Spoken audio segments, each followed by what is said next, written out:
आदरणीय व्यासपीठ, वंदनीय गुरुवर्य आणि माझ्या सुजाण बंधू आणि भगिनींनो, आजच्या दिवसाचे महत्त्व काय असे कोणी तुम्हाला विचारले तर कोणी म्हणेल आजचा दिवस आहे प्रभात फेरी काढण्याचा, कोणी म्हणेल आजचा दिवस आहे राष्ट्रभक्ती गीते ऐकण्याचा, तर कोणी म्हणेल दिवस आहे सुट्टीचा.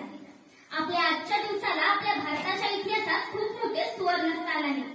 खरे पाहता आजचा दिवस आहे तुमच्या आमच्या आनंदाचा, अभिमानाचा, सर्व प्रजेच्या न्याय व हक्कांचा, आपल्या मांगल्याचा आणि भाग्याचा. म्हणून माझ्या आपणास खूप साऱ्या शुभेच्छा स्वातंत्र्य दिनाच्या. 14 ऑगस्ट 1947च्या मध्यरात्रीच्या ठोक्यावर भारताने ब्रिटिश राजवटीच्या शंकाला तोडून स्वातंत्र्य मिळवले. ती संबंध देशभरासाठी उत्सवाची रात्र ठरली.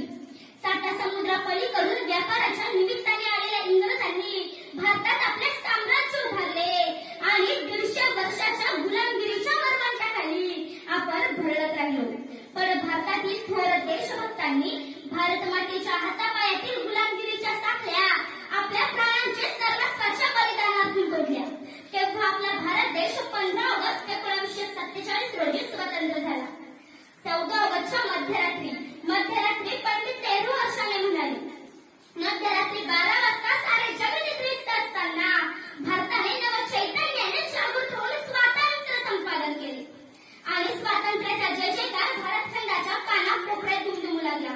भारताच्या राजधानीत 21 तोफांची सलामी धुरली. लाल किल्ल्यावर तिरंगा फडकवण्यात आला आणि साऱ्या भारतात आनंदाचे सोहळे सुरू झाले.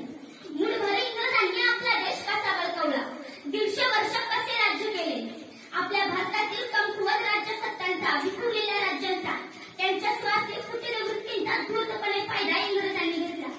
पण 1857 लढ्यात राणी लक्ष्मीबाई, तात्या टोपे, कुंवर सिंग इत्यादी धारातीर्थी पडले. तर लालबाल पाल, पंडित नेहरू यांनी अहिंसा तत्वाने असहकार चळवळींनी इंग्रजांशी सामना केला. तेव्हा आपला भारत देश स्वतंत्र झाला. असे अनेक नेते आपल्या भारतासाठी झगडले, झुंजले, लढले. तेव्हा आपली भारत माता स्वतंत्र झाली. जहाँ आग खुले वो धरती हिंदुस्तान की हो,